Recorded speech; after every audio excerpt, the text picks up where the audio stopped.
샬롬 샬롬 샬롬 샬롬 샬롬. 하나님 사랑합니다. 여러분 주 안에서 사랑합니다. 드디어 이제 다음 주에는 창세기가 끝나죠. 50장으로 49장은 창세기에 언급된 장래에 되어질 일들에 대한 예언, 복, 저주, 그리고 심판과 약속들, 그리고 12지파에게 축복하고 돌아가는 그러한 야곱, 이스라엘이죠. 이스라엘의 축복, 그리고 돌아간 임종, 이것이 나타나 있습니다. 이 예언은 훗날에 모두 이루어졌죠. 이 가운데 하나님의 구속사가 또한 펼쳐집니다. 내 아들에 대한 예언, 1절이죠. 장자 루벤 3절에 보면은 우리 한 번씩 쭉 보면서 갑니다. 3절에 루벤의 1절부터 3절. 야곱이 그 아들들을 불러 이르되 너희는 모이라. 너희가 후일에 당할 일을 내가 너희에게 이르리라. 너희는 모여 들으라. 야곱의 아들들아 너희 아버지 이스라엘에게 들을지어다. 루벤아 너는 내 장자요 내 능력이요 내 기적의 시작이라. 위풍이 월등하고 눈이 탁월하다마는 물의 끓음 같았은즉 너는 탁월하지 못하리니 내가 아버지의 침상에 올라 더럽혔습니다. 그가 내 침상에 올랐었도다. 이 큰아들 루벤이 아버지의 그 첩을 범하죠. 그래서 결국은 축복의 반열에 들지를 못합니다. 그래서 이제 그 다음에 시므온과 레위에 대한 이야기들이 일어납니다. 고대 근동 지역에서는 사람이나 짐승을 막론하고 초태생, 신성한 것이다. 우리나라도 마다들에 대한 아주 마다들을 그 우선으로 하는 그런 부분들이 있었죠. 장자, 대단하죠. 이스라엘하고 참 다른 게 많습니다. 이스라엘에서는 장자를 하나님의 소유로 생각해서 것은 하나님께 드리죠. 루벤은 야곱의 장자로 장자가 누릴 수 있는 많은 특권을 누렸는데 그의 아버지 야곱의 적 비라와 통관하는 범죄를 저질렀기 때문에 장자의 특권을 상실합니다. 그래서 그는 아버지 야곱으로부터 탁월치 못하다는 예언을 받죠. 예언이 아니라 저주를 받은 걸 하는 거죠. 감정이 불안정함. 창세기 37장 29절에서 31에 증거됩니다. 루벤이 돌아와 그 동에 이르러 본즉 거기 요셉이 없는지라. 옷을 찢고 아우들에게로 되돌아와서 이르되 아이가 없도다. 나는 어디로 갈까? 이렇게 고백하는 부분이 나타납니다. 성읍 비라와 관통하죠. 창세기 35장 22절에 나타나 있습니다. 이스라엘이 그 땅에 거주할 때 루벤이 가서 그 아버지의 첫 비라와 동침하며 이스라엘이 이를 들었더라. 야곱의 아들은 12이라. 왜 이 야곱의 아들이 12이라는 말이 나왔을까요? 맏아들이 이렇게 씻지 못할 죄를 지음으로 인하여 축복을 할 수가 없어요. 하나님이 가장 싫어하시는 이 가늠의 죄를 지었습니다. 그것도 또한 근친이죠. 친어머니는 아니지만 어찌됐든 아버지의 여자입니다. 시므온과 레위에 대한 말씀이 5절에 나타나 있습니다. 5절 우리 봅니다. 시므온과 레위는 형제요 그들의 칼은 폭력의 도구리다. 내거나 그들의 모의에 상관하지 말지어다. 내 영광아 그들의 집회에 참여하지 말지어다. 그들이 그들의 분노대로 사람을 죽이고 그들의 혈기대로 소의 발로 힘줄을 끊었습니다. 그 노여움이 혹독하니 저주를 받을 것이요 분기가 맹렬하니 저주를 받을 것이라. 내가 그들을 야곱 중에서 나누며 이스라엘 중에서 흩어버리겠다. 이렇게 시몬에 대한 부분을 저주합니다. 시몬과 레위는 동일한 부모의 피를 받은 형제고 그들의 행동 양식도 비슷했다라는 것이 나타나죠. 사람이 자기 운명은 노력 여하에 바꿀 수 있다고 말할 수 있는 것은 행한 대로 보호하시는 하나님의 법칙이 있기 때문이기도 합니다. 이들은 여동생 디나의 사건 때 셀림 사람들을 대량 학살하고 약탈하는 일에 앞장서는 잔인성을 보여주었어요. 속임수로, 그죠? 할 일을 받아라 해놓고 몸을 못 움직이는 사이에 다 죽여버리죠. 그래서 이들이 받은 예언은 야곱 족속 중에 흩어지는 저주를 받게 됩니다. 시므온과 레위는 형제죠. 29장 33절에서 34절에 그가 다시 임신하여 아들을 낳고 이르되 야훼께서 내가 사랑받지 못함을 들으셨으므로 내게 이 아들도 주셨도다 하고 그의 이름을 시므온이라 하였으며 그가 또 임신하여 아들을 낳고 이르되 내가 그들의 세 아들을 낳았으니 내 남편이 지금부터 나와 연합하리로다 하고 그의 이름을 레위라 하였다. 레위 지파가 나중에는 그래도 제사장의 지푸를 다 옮겨봤죠. 누구겠어요? 레아가 이렇게 남편의 사랑을 구한다. 그래서 자녀들을 많이 주셨어요. 하나님이 불쌍히 여기셔서 야곱에게 화를 끼칩니다. 창세기 34장 30절에 야곱이 시므온과 레위에게 이르되 너희가 내게 화를 끼쳐 나로 하여금 이 땅의 주민 곧 가나안 족속과 브리스 족속에게 암시를 내게 하였도다. 나는 수가 적은지 그들이 모여 나를 치고 나를 죽이리니 그러면 나와 내 집이 멸망하리라. 이렇게 야곱이 굉장히 두려워하는 모습이 나타납니다. 유다에 대해서 8절에 증거되어 있습니다. 8절을 봅니다. 유다야 너는 내 형제의 찬송이 될지라. 유다는 찬송이라는 뜻이죠. 내 손이 내 원수의 목을 잡을 것이요 내 아버지 아들들이 내 앞에서 전하리로다. 유다는 사자 새끼로다. 내 아들아 너는 움킨 것을 찢고 올라갔도다. 그가 엎드리고 웅크림이 수사자 같고 암사자 같으니 누가 그를 범할 수 있으리야. 규가 유다를 떠나지 아니하며 통치자의 지팡이가 그 발사에서 떠나지 아니하기를 실로가 오시기까지 이르리라. 그에게 모든 백성이 복종하리로다. 그의 나귀를 포도나무에 매며 그의 암나귀 새끼를 아름다운 포도나무에 맬 것이며 또 그 옷을 포도주에 빨며 그의 복장을 포도주에 빨리로다. 그의 눈은 포도주로 인하여 붉겠고 그의 이는 우유로 말미암아 희리로다. 여기까지 축복합니다. 12절까지 유다에 대한 엄청난 축복이 쏟아지죠. 야곱의 넷째 아들로 레아의 소생입니다. 그의 축복의 절정은 10절에 나타나 있죠. 규가 유다를 떠나지 아니하며, 규는 누가 잡아요? 왕이 잡죠. 왕들이 날 거라는 거죠. 치리자의 지팡이가 그 발사에서 떠나지 아니하시기를 실로가 오기까지 마치리니. 유다 지파에서 예수 그리스도가 오셨죠. 동생을 구하고자 하는 부분이 나타납니다. 창세기 37장 26절에 유다가 자기 형제에게 이르되 우리가 우리 동생을 죽이고 그의 피를 덮어둔들 무엇이 유익할까. 패권자의 홀에 대해서 이사야 14장 5절에 여호와께서 악인의 몽둥이와 통치자의 규를 꺾으셨도다. 이렇게 증거되어 있습니다. 5 아들에 대한 예언이 계속해서 이루어지죠. 스불론에 대해서 5번째 아들. 스불론은 해변에 거주하리니 그것은 뱀에는 해변이라 그의 경거가 시돈까지로다. 이사가는 양의 우리 이사가를 위해서 스불론 금방 한 줄로 끝나죠. 해변에 거주하리니 그곳은 뱀에는 해변이라 그의 경계가 시돈까지. 땅을 줬어요. 경계가 시돈까지. 이사가는 양의 우리쌀에 꿇어앉은 건장한 나귀로다. 그는 쉴 곳을 보고 좋게 여기며 토지를 보고 아름답게 여기고 어깨를 내려 짐을 메고 앞지 아래에서 섬기리로다. 이렇게 축복합니다. 스불론은 야곱과 레아 사이에 낳은 10번째 아들. 이 어미인 레아에게 있어서는 후한 선물이 6번째 아들이기도 했습니다. 스불론에 대한 야곱의 예언은 해변에 살게 될 것이다 라고 한 줄로 언급했지만 그래도 해변에서 살 것이다. 그리고 나서 이사갈로 넘어가죠. 이 예언대로 스불론 지파는 후에 지중해와 갈릴리 바다 사이에 거주하고 후손의 축복을 많이 받은 인물이었다. 그러니까 뭐 길게 축복을 안 해주었지만 본인이 열심히 노력했겠죠. 그죠? 레아에게서 6번째 아들, 창세기 30장 19절에 레아가 다시 임신하여 6째 아들을 야곱에게 낳은지라. 이게 바로 스불론입니다. 에발산에선 족속 신명기 27장 13절에 르우벤과 갓과 아셀과 스불론과 단과 납달리는 저주하기 위하여 에발산에 서고 이렇게 나타납니다. 그런 야곱에게서 에발산에 선 그 부분 이렇게 여기서 끝나죠. 그리고 이사갈과 단에 대해서 14절과 16절에 증거되어 있죠. 이사갈은 양의 무리사에 꿇어앉은 건정한 나귀로다. 그는 쉴 곳을 보고 좋게 여기며 토지를 보고 아름답게 여기고 어깨를 내려 짐을 메고 앞지 아래 섬기로다.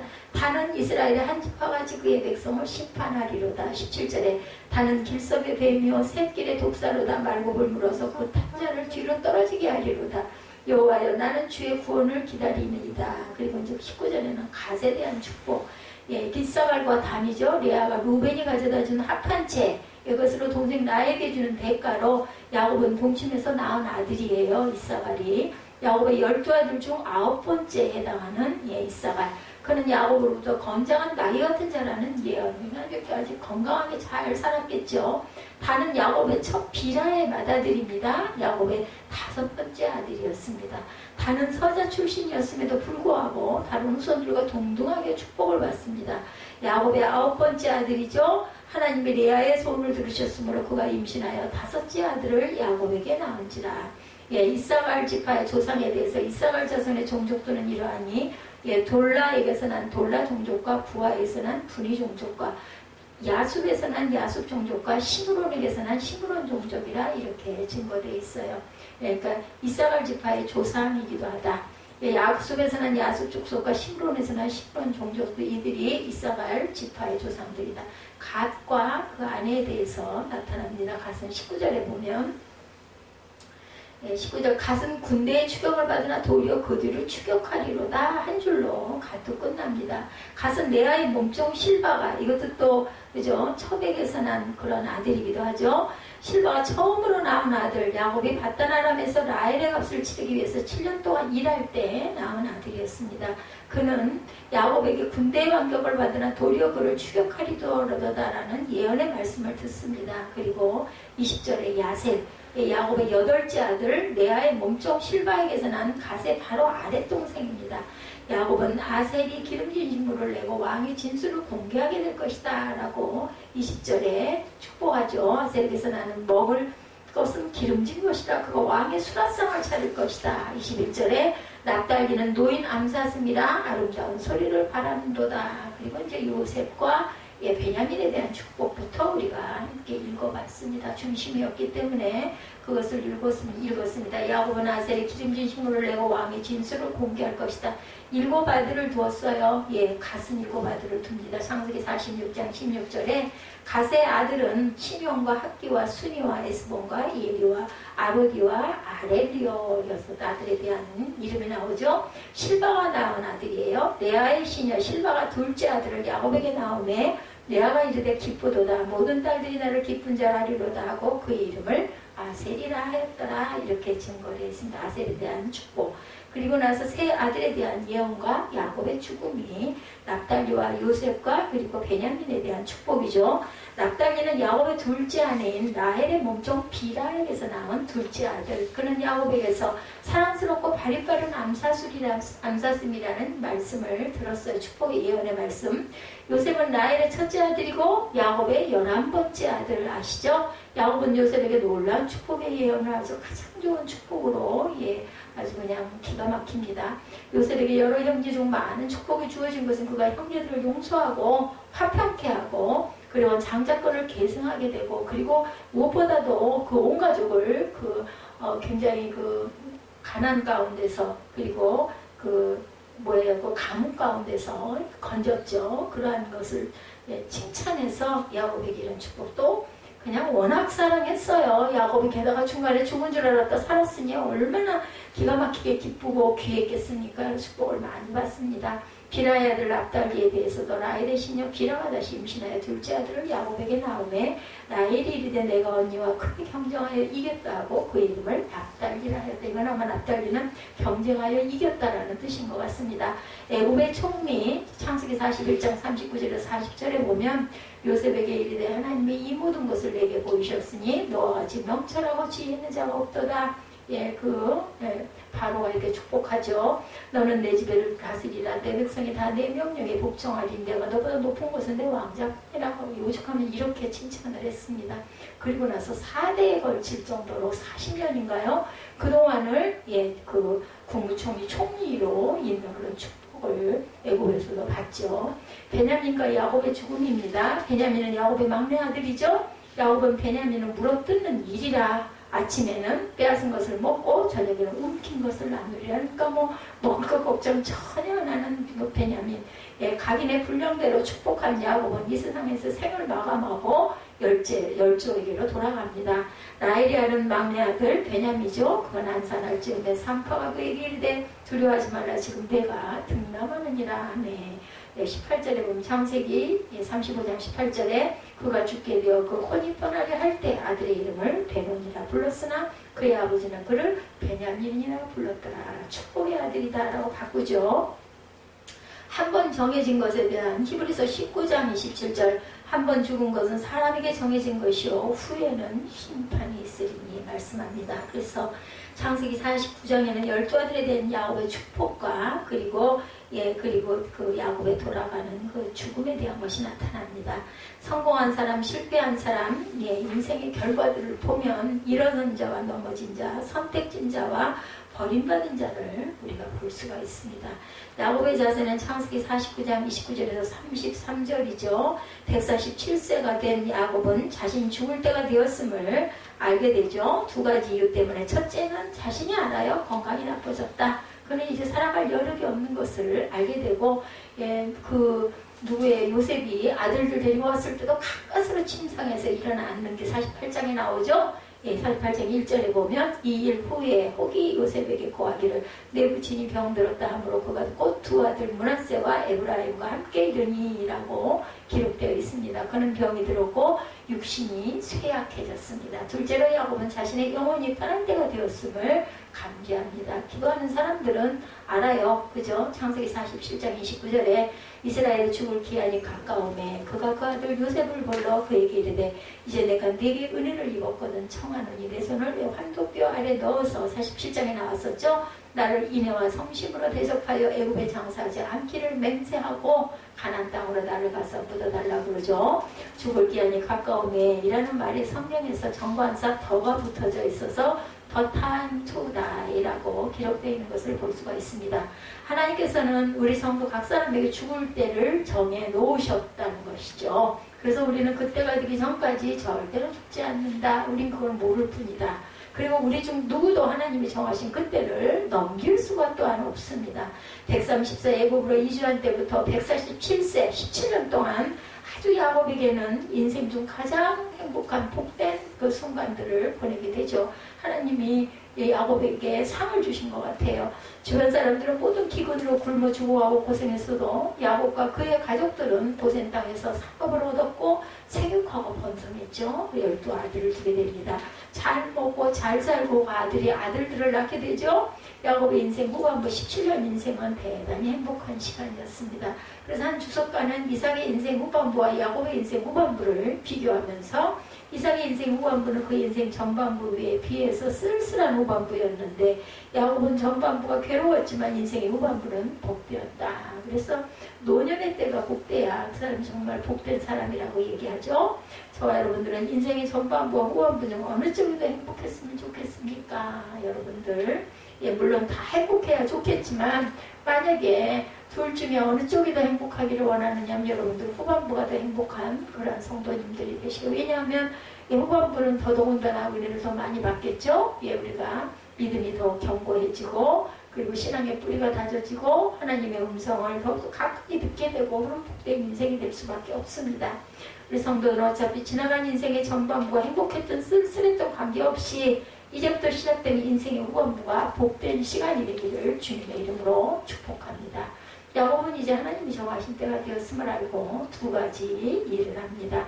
첫째는 12아들을 불러놓고 개별적으로 축복하셨죠. 우리가 좀 읽었죠. 그러나 그 가운데는 축복인지 저주인지 알 수 없는 말씀도 있습니다. 그것은 야곱이 단순히 아버지로서의 자식을 향한 소원을 말한 것이 아니라 성령의 영감을 받은 예언자로서의 예언의 메시지를 선포했죠. 아들들에게도 다 좋은 얘기만 하지는 않았어요. 그죠? 그것이 그대로 이루어졌습니다. 그래서 축복을 한다고는 했지만 저주와 같은 말을 했던 아들들도 있었습니다.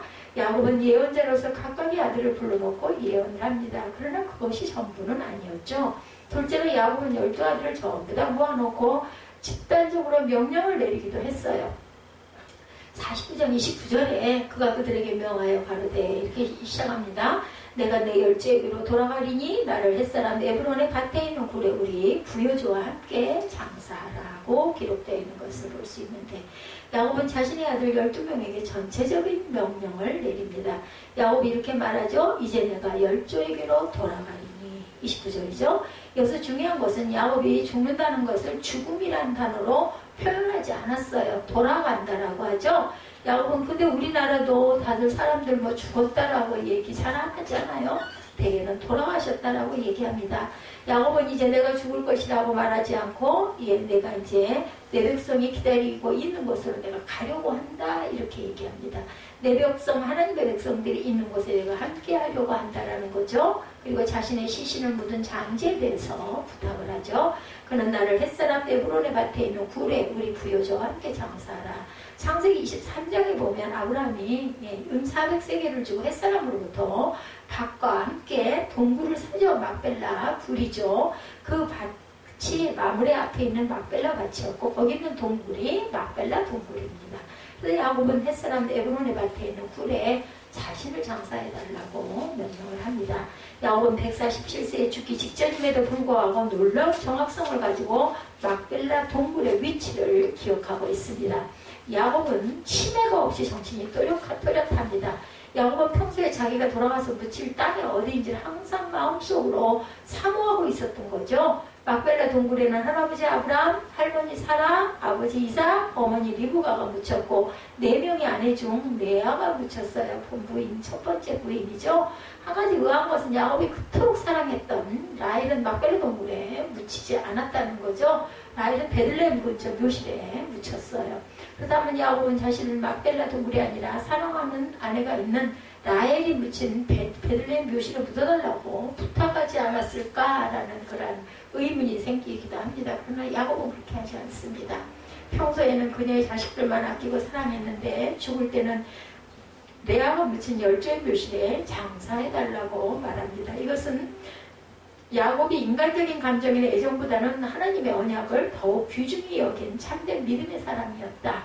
이 야곱도 나이가 이렇게 많이 들므로 이게 변화가 된 거예요. 이스라엘이 되면서. 그렇죠?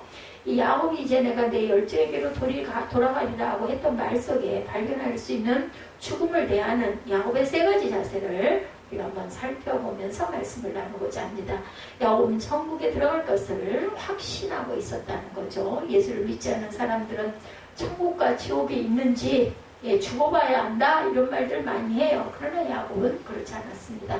자기 열조가 있는 천국에 분명히 들어갈 것을 확신하고 있었고 일말의 여지를 절대로 의심의 여지를 두지 않고 천국에 대한 큰 확신을 가지고 있었던 것을 알 수 있는 것이 사람이 죽어봐야 천국에 갈지 지옥에 갈지 알 수 있다라고 말하는 사람은 믿는 사람이 아니죠. 그런 사람들은 구원받은 사람이 아닙니다. 천국에 들어갈 수 없는 사람들, 이 말은 복음에 대한 깨달음이 없는 사람이 천국에 들어갈 수 없다는 것을 의미합니다. 예수를 구주로 믿는 사람은 천국에 갈 줄로 확신하게 되죠. 저와 여러분이 죽으면 천국에 들어갈 줄로 확신합니다. 마음속으로 생각하기를 가봐야 알지 않은 사람들은 천국에 절대로 못 들어가죠. 죽음이라는 것은 인간의 영혼과 육신이 분리되는 그런 현상입니다. 어떤 사람은 인간이 영과 혼과 육으로 구성되어 있다는 3분설을 주장하기도 하나 교회 역사 2000년 동안 훌륭한 학자 가운데 3분설을 주장한 사람이 한 사람도 없습니다. 이것은 인간은 영혼과 육신으로 이루어진 존재라는 거예요. 그래서 죽음은 인간의 육신에서 영혼이 떠나가는 것을 말하고 영혼과 육신의 결합이 끊어지는 것이 사망입니다. 육신은 흙집이죠. 이것은 흙으로 이루어진 것이기 때문에 흙으로 돌아갑니다. 매장을 하든 화장을 하든 흙은 흙으로 돌아갈 뿐이죠. 먼지라고도 합니다. 예수 그리스도를 구주로 믿고 죄 용서를 받고 영생을 받은 사람은 그 영혼이 천국으로 갈 줄로 믿습니다. 그러나 예수 그리스도를 믿지 않고 자신의 죄를 용서받지 못하고 영생을 얻지 못한 사람은 그 영혼은 둘 중에 하나죠. 음부지옥으로 갑니다. 그러므로 우리 인간의 영혼은 육신을 떠나는 순간 천국 아니면 지옥입니다. 그렇기 때문에 영혼이 육신에서 떠나는 순간 우리는 어디로 갈 것인가? 하나님의 길을 잊지 말고 잃지 말고 항상 사모하고 있다. 누구처럼? 이 이스라엘 야곱처럼 자기가 가서 묻힐 곳을 끝까지 기억했던 거죠. 위치까지 정확하게 알고 있고 절대로 잊어버리지 않은 이것은 자신이 천국을 사모하고 있고 하나님의 말씀과 명령대로 그대로 나는 갈 것이다 라는 것을 아주 강하게 확신하고 사모하고 있었다. 영원히 행복한 사람은 예수 그리스도를 믿는 사람이고 그리고 영원히 비참한 사람은 예수 그리스도를 거부하는 사람. 누가복음 2장 34절에 시므온이 저희에게 축복하고 그 모친 마리아에게 일러 가로되 보라 이 아이는 이스라엘 중 많은 사람을 폐하고 흥함을 위하여 비방을 받는 표적되기를 위하여 세움을 입었다라고 기록되어 있습니다.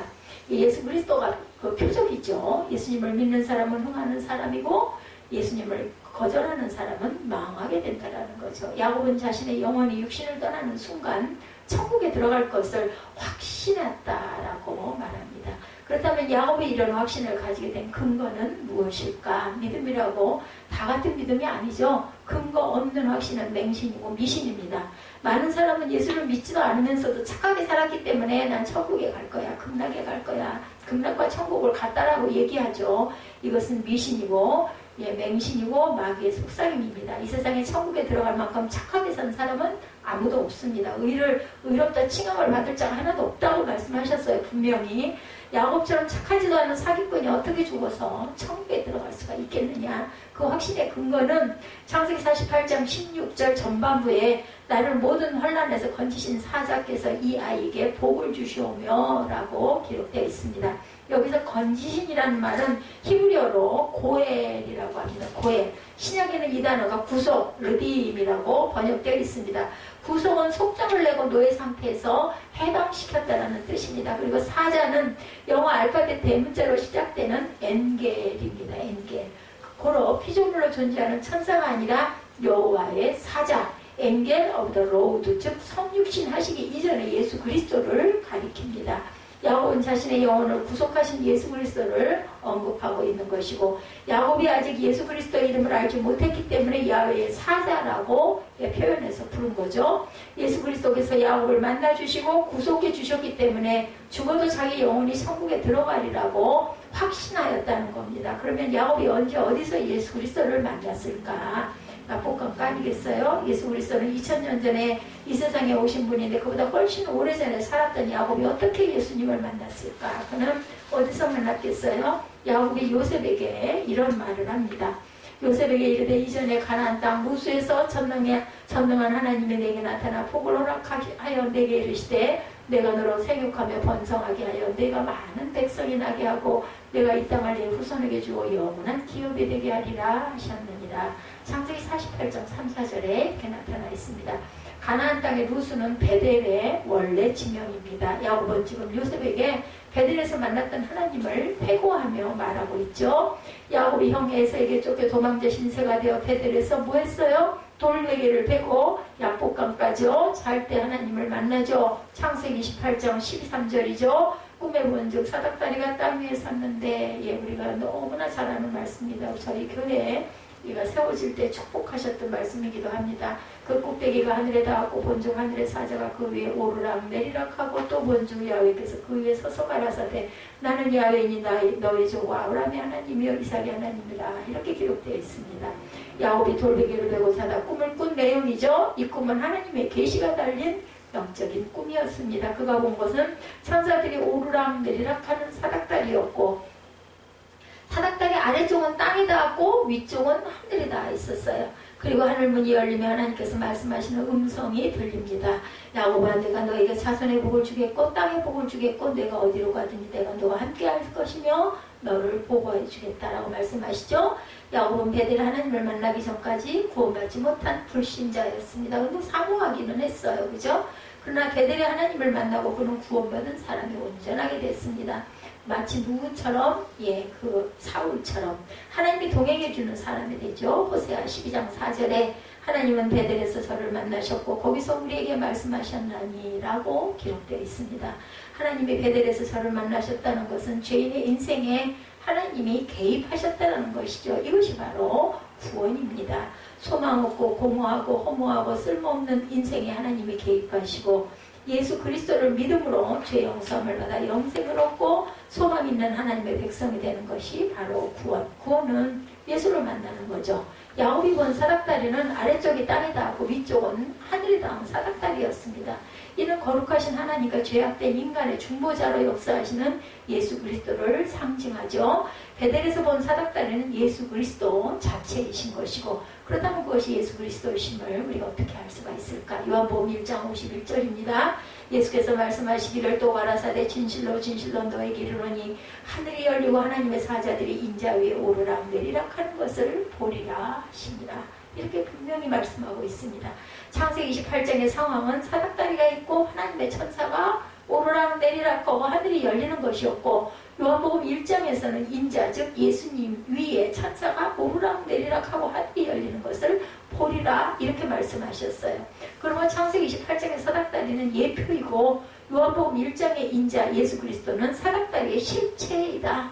사닥다리는 예수님을 상징하는 예표라는 것이죠. 하늘과 땅을 연결해주는 사닥다리는 하나밖에 없어요. 그죠? 그래서 우리가 늘 기도할 때 예수님의 이름으로 기도합니다. 통로죠. 예수께서. 그래서 휘장이 없어졌죠. 직접 기도할 수 있게 해주셨죠. 하늘의 거룩하신 하나님과 땅의 죄악된 인간 사이의 중보자는 한 분, 예수 그리스도이시라는 것. 예수 그리스도로 말미암아 야곱에게 하늘이 열리게 되었고 하나님의 말씀이 들리게 된 것.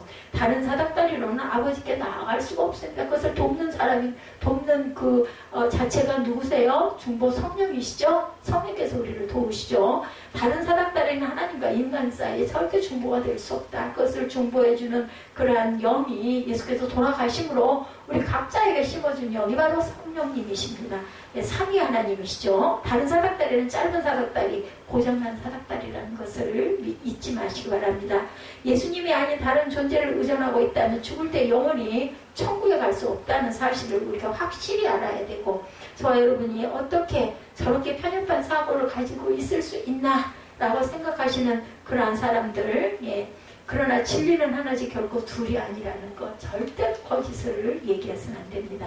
다른 존재는 하늘과 땅을 연결해주는 사닥다리가 될 수 없다라는 것, 우리가 정말로 고집을 부리고 양보하지 않아야 될 부분은 끝까지 양보하지 말아야 됩니다. 그래서 예수님도 나로 말미암지 않고는 아버지께로 올 자가 없다 이렇게 말씀하십니다. 요한복음 14장 6절에 우리는 언제 죽을지 알 수 없지만 예수님을 믿음으로 천국에 들어가는 확신을 가지고 살아갈 수 있기를 우리가 간절히 축복합니다. 저와 여러분 예수님을 개인적으로 만난 경험이 있으시죠? 모두 다.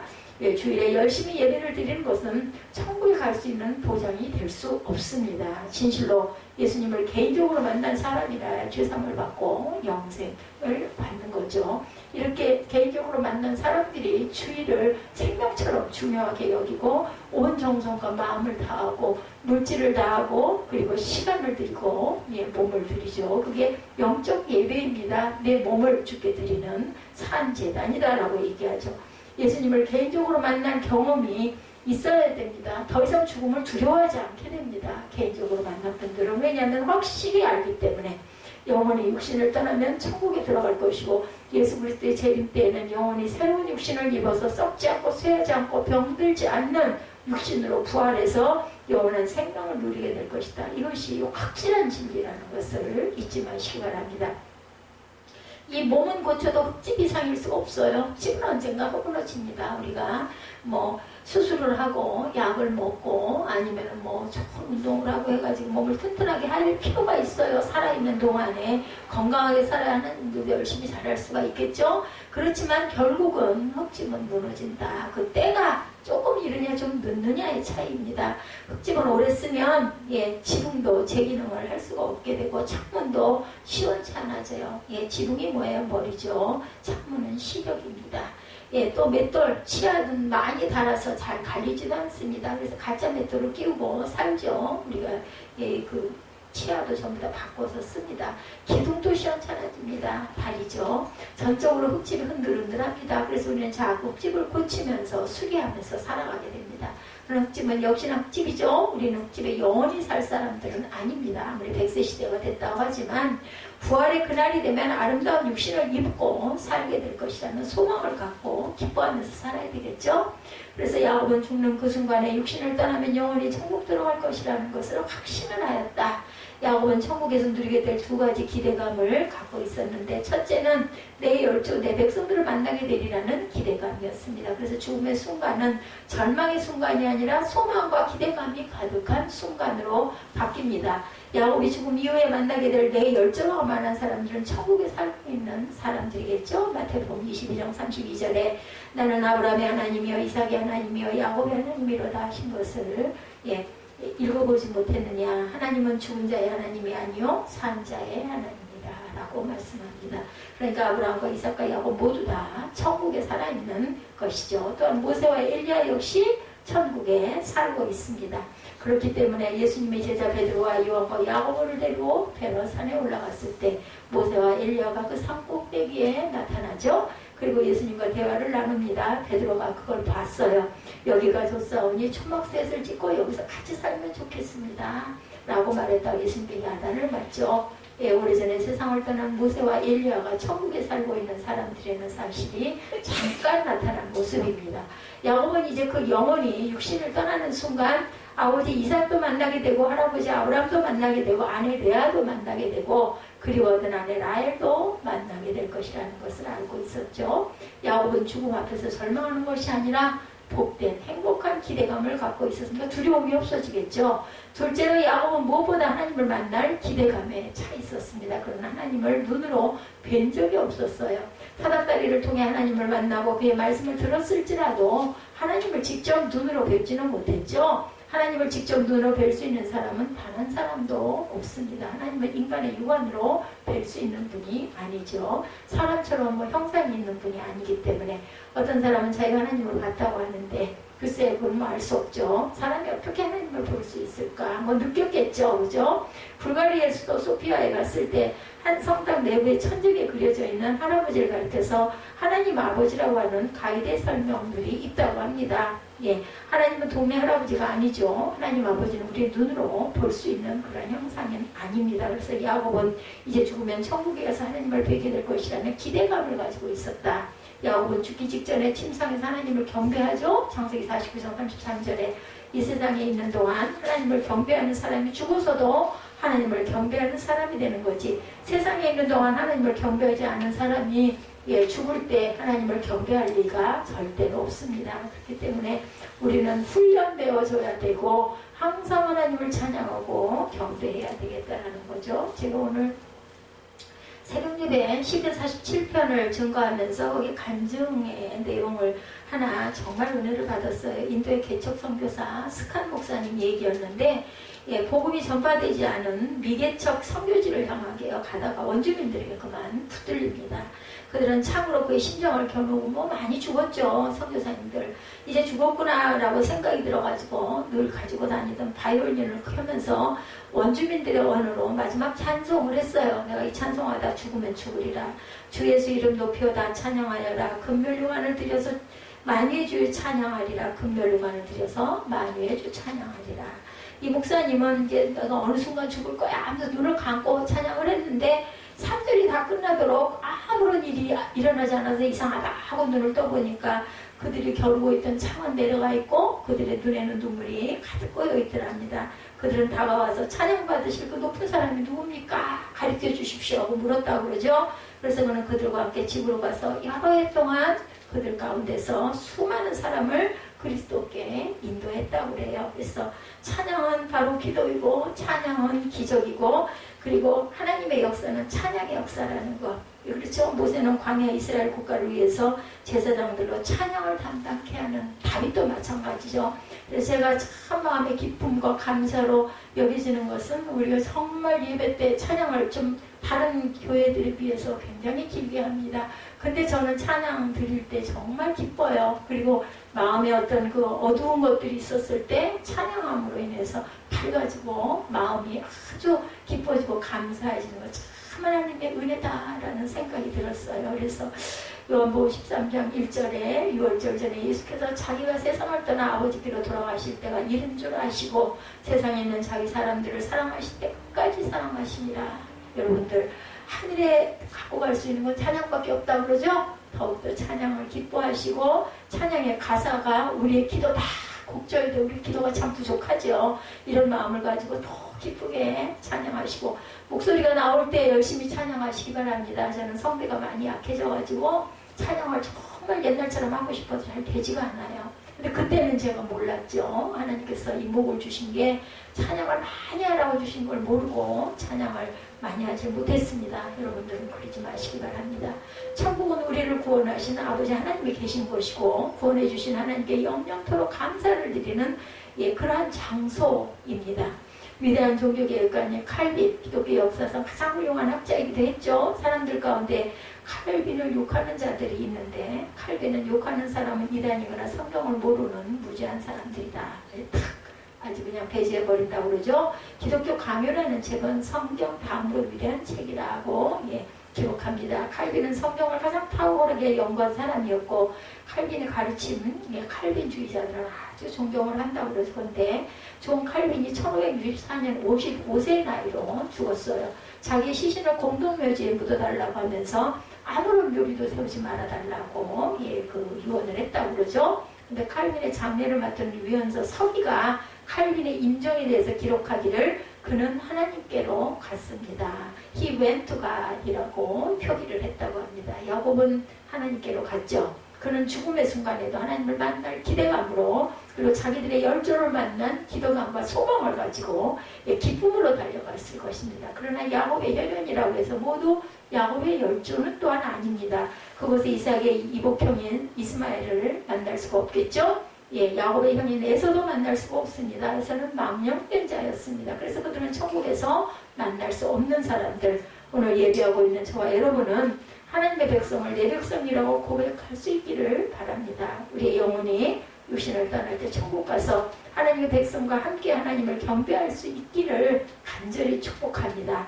야곱은 자신의 죽음을 담담하게 받아들이죠. 창세기 49장 33절에 야곱의 아들에게 명할 길을 마치고 그와를 침상에 가두고 기운이 지나여 그 열처에게 돌아갔더라 이렇게 기록되어 있죠. 그 발을 침상에서 거두었다는 말은 침대 밖으로 발을 내놓고 있다가 발을 침대 안으로 들이고 가지런히 뻗었다는 것을 의미합니다. 야곱은 이제까지 지팡이에 의지해 힘을 모아 말을 했지만 이제는 더 할 말도 없고 할 기력도 없고 이젠 발을 가지런히 뻗고 침상에서 죽음을 맞이하겠다라는 의지를 표현한 거죠. 죽음을 아주 담담하게 맞겠다라는 것입니다. 이 목사님들 사람이 좋아하는 순간을 많이 보세요. 그 가운데 불신자들은 돈, 명예, 권력이 전부인 줄 알았는데 나는 속았다라고 이야기를 하기도 하고 인생이 정말 허무하다고 얘기하기도 하고 어떤 분은 왜 나여야 합니까? why me? 라고 말하는 사람도 있다고 합니다. 그러면 하나님이 대답하신다고 하죠. why not you? 왜 네가 아니라고 생각하니? 라고 한다고 합니다. 약간 코멘트이기도 합니다.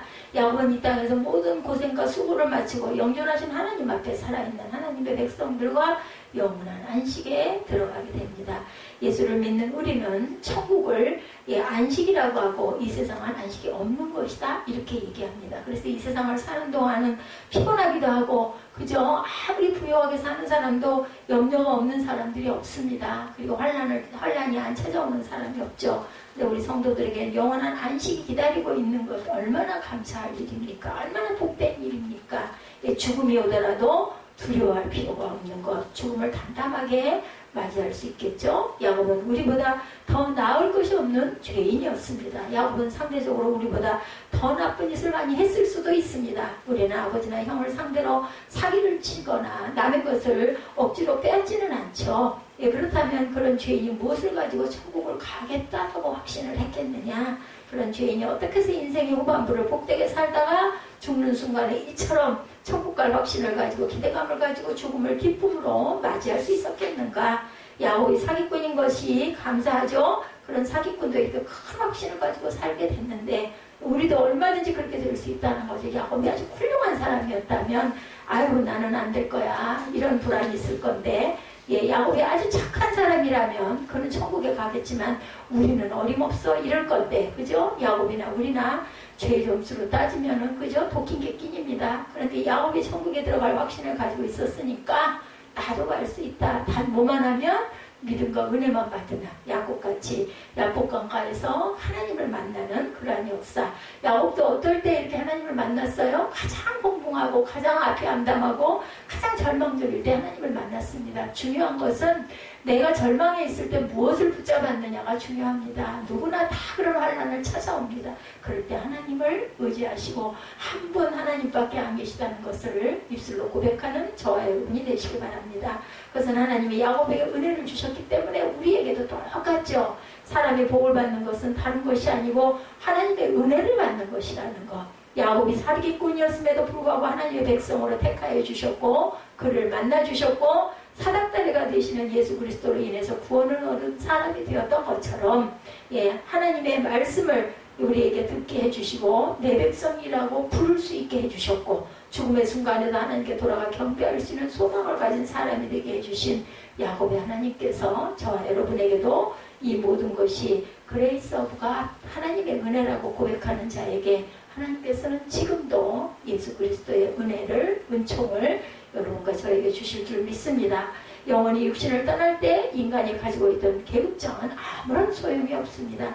돈이 많고 명예가 있고 학가 있는 이런 모든 것들은 죽음이라는 현실 앞에는 무가치한 것들이죠. 그러나 사닥다리 되시는 예수 그리스도로 말미암아 하늘 문이 열리는 사람이 되었는가 그렇지 못했는가. 이것이 키포인트라는 것 가장 중요하죠. 저 여러분 가운데 한 분도 예수 그리스도 없이 영원히 육신을 떠나는 사람이 없기를 주님의 이름으로 축복합니다. 저와 여러분의 가족들 중에 단 한 사람도 예수 그리스도 없이 영원히 육신을 떠나는 그러한 사람들이 없기를 바랍니다. 우리는 야곱처럼 행복한 노년기를 보내시다가 죽음의 때가 확신과 기대감으로 죽음을 담담하게 맞이하는 성도님들이 되시기를 주님의 이름으로 축원합니다. 기도하시겠습니다.